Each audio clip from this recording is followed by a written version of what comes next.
We're good. Okay, good morning. Hello. Hello from the treehouse. This is interview number 10.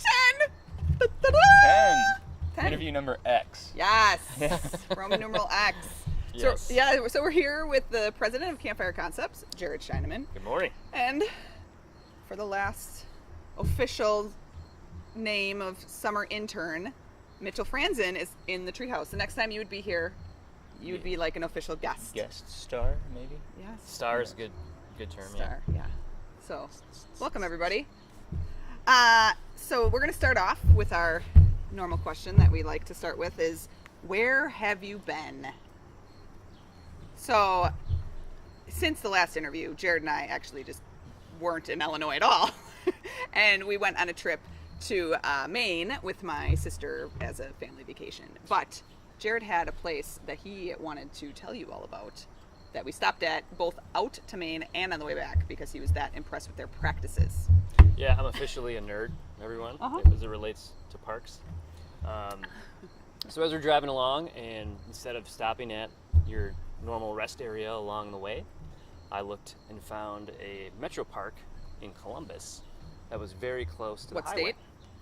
Columbus, Ohio. Ohio. Yes. Okay. So as we're driving, we pulled off to Prairie Oaks MetroPark, similar to the park district system in Illinois, but they call it MetroParks there. Okay. MetroParks.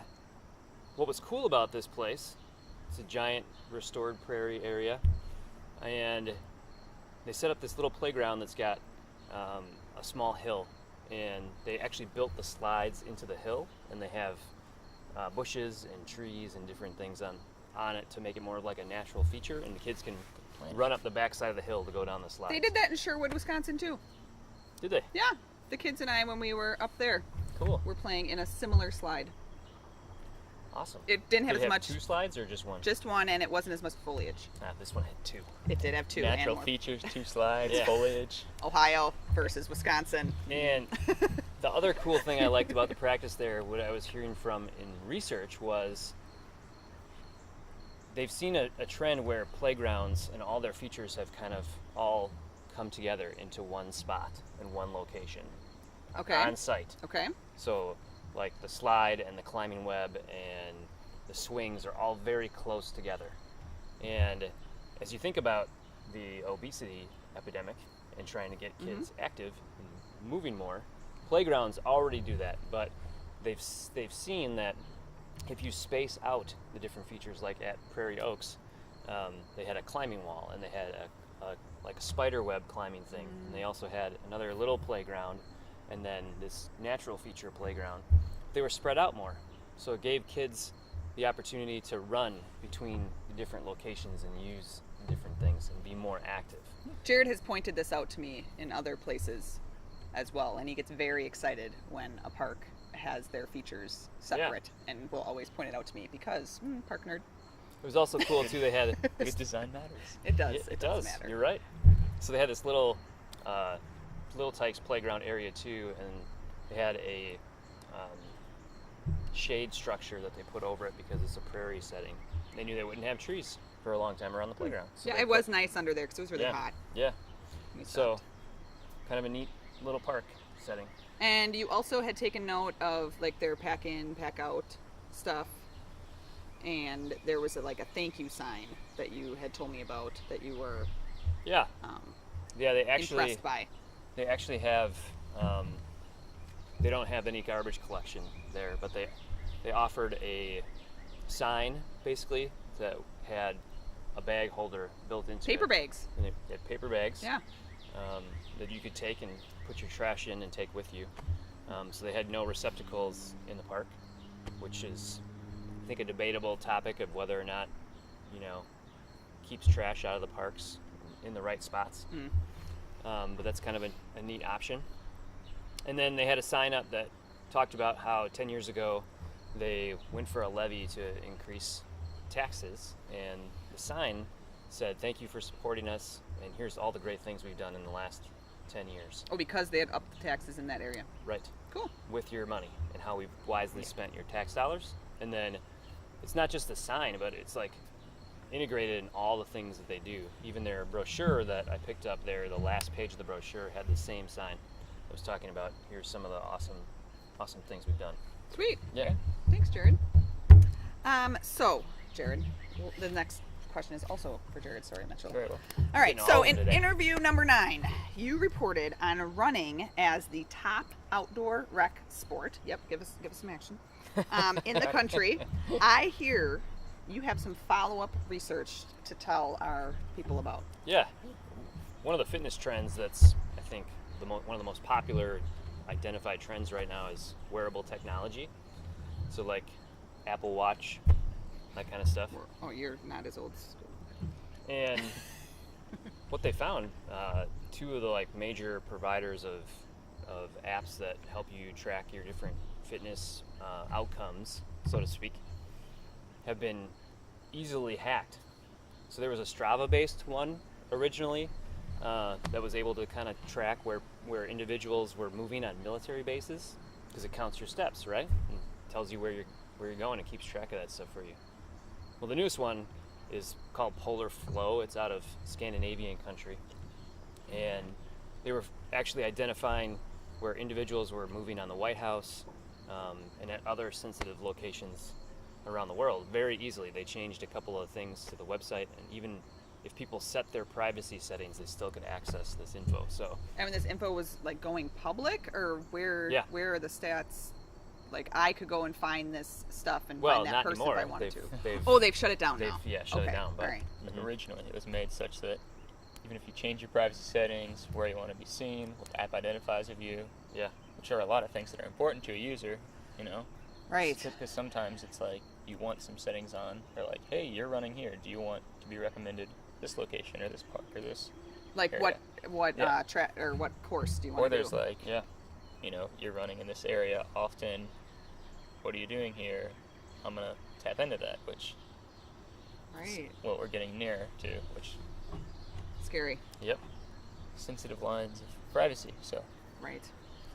Oh, technology. Yeah.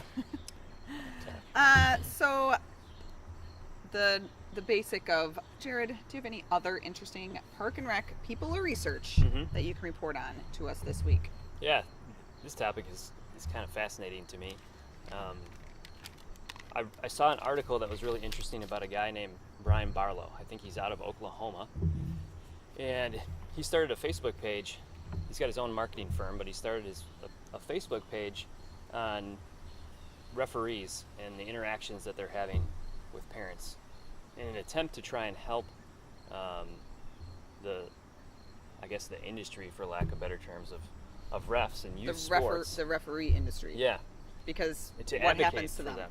So, an example I give you, he started this website after his daughter, who was 12 years old, was refereeing a youth soccer game for 8-year-olds. And she Oh my was, goodness, she that was young? told by the officials to stay inside the rec center or the building for 90 minutes after the game so the parents would all dissipate and leave because of how angry they had gotten at her about some calls in a game for 8-year-olds. So Oh my gosh. he also has been a lifetime referee himself and has had points where he has been escorted to the car by police officers to protect him from parents who are angry with him about youth sports calls. I think all of you could probably have a similar story in your programs. Mitchell I didn't do playing any sports in sports. high school could probably give us a couple of examples too where parents have gotten just out of control. So the article is fascinating because Brian set up this Facebook page basically to shame parents. So he offers $100 for videos from across the country where parents are behaving badly as it relates to athletes, as it relates to referees, etc. And he posts them on the website to shame parents. And then what are people starting to say because of it becoming popular? Yeah, they're starting to say you don't want to be a lightning rod. You don't want to end up on Brian Barlow's Facebook page as being publicly shamed for your actions. wow. Now, I would say, people are just making bad choices in the heat of the moment because they're so involved in their kids' sports and futures. Well, and sports can do that. Yeah. You can get really emotional about it. And it's So- also what type of sports it is. Right. It's like public sports, or whether you're paying, $7,000 for your little 8-year-old to be part of a hockey league or something. Right, Like, right. how much they Yeah. invest into it and how much they really think that defines their kid. But not only that, they're like, oh, my son's doing great in this high-profile league that brings credibility Yeah. Right. Yeah. towards said parents. So Right. it changes. Yeah, it's a touchy subject in all realms, I feel like. Yeah. So I would say, you know, it's an interesting way that he's moving forward. He's moved into the realm also of creating signage that you can purchase and display at the games. He's also got these little forms that you can give to youth referees that say, stop, I'm a youth official and I'm helping out at this game. If you have this conduct one more time in a game, you'll be Oh, it's you'll be almost asked like to leave a kind of physical thing. card It's that a you physical card that handing they can people. hand to parents. Is he the same one who started the no verbs at the game? No, so that's thing? what I was Oh, gonna. that's something That's what I was else? gonna lead into. Thank Oh, you. Sorry. Yeah. Okay. So we were talking about that um, on the sidelines, actually. as far as recently. shaming goes, I think it's an interesting practice, but I don't think that that's the way that I would advocate that we would go. And what I've heard from friends, I don't in the industry or in the park and rec field, that maybe not be the right answer either. It's more about engaging and educating parents and helping them understand what are proper practices. And maybe these are some of the examples of what not to do, right? But as far as going to like extremes, South Carolina actually, the article states that they started a policy where they had Silent September. So any of the public games that were going on, parents were only told that they could talk amongst themselves and clap for any of the actions that were going on. Wow. Yeah. Yeah, I so don't there know if was I could do no- that. No yelling, no talking, nothing None. directed Nothing to the positive field. or negative. Right. Okay. Clapping was only allowed. Okay. And then you referenced like the Oak Brook Park District. They work with the Positive Coaching Alliance, who comes in and talks to parents beforehand.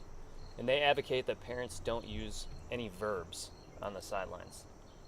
So even directing at your children, you don't yell like, shoot the ball, or why didn't you pass it, or do this, or do that. So no verbs kind of like changes the perspective of the parents. and Because what would you say and they instead? do.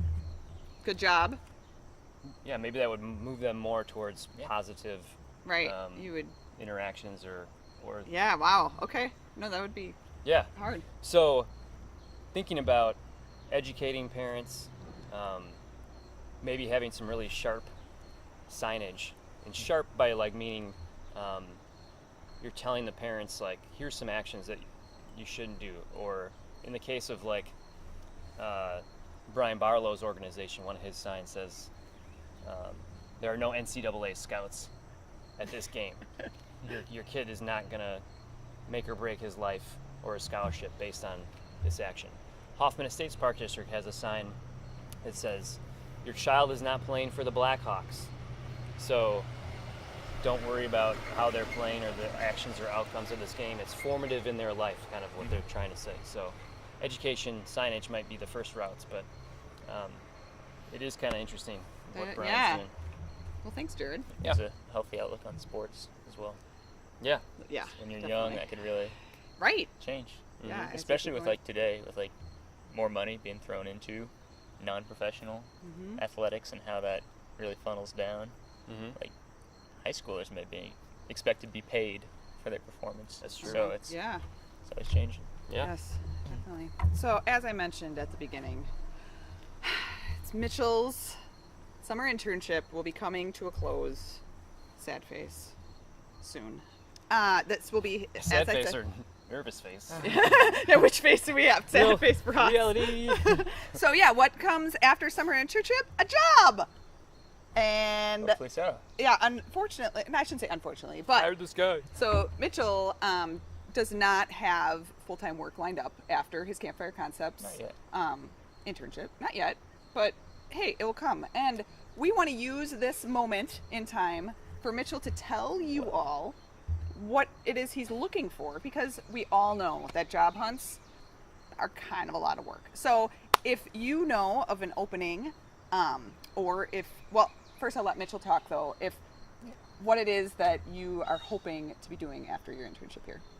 So I love it here, working with these two, and it's not like my last day. I'm still here for another. So like Yeah. Freelance early is still August. a big part of his life. Yeah. early August, and I still have freelance, and Yes. the work I do with these guys is they're just recreation consulting. And me, I do like media, photo, video, pro audio, and with that, I extend those services to different recreation service providers. You know, your park districts, forest preserve districts, you know, wanting people to get outside and enjoy that, and I think I could capture that quite well. And As- have Yeah. captured it quite well with And us. I've documented that in a few videos, and we could link those below to some different productions. And yeah, just want So to be able. you're still wanting to do freelance project, or if people Oh, yeah. want that, Mitchell is available post his internship. Been available all Yeah. summer, so Right. yeah. But I'm just saying, so they know what they can still be. Like, Oh, yeah. You're not going to disappear. Not going out of the blue. So Got it. Okay. I believe sweet. in the Illinois Parks and Rec, and I mean a large area of the industry that is successful now moving forward is Illinois Parks and Rec, and park districts in Illinois are great, and I think a position within those would be helpful for me. Sweet. Like to- in their marketing department yeah, or something? to learn about the industry, to connect with people, to learn about the PR and marketing acts taken by park districts and what goes on there.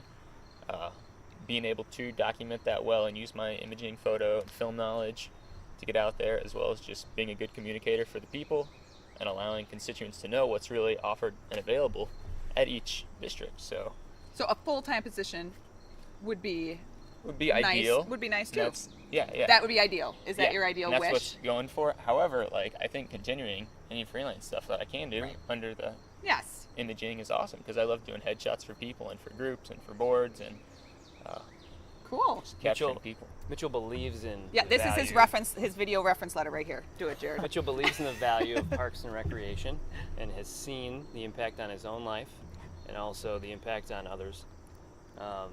So he has the philosophy and understanding of what you do.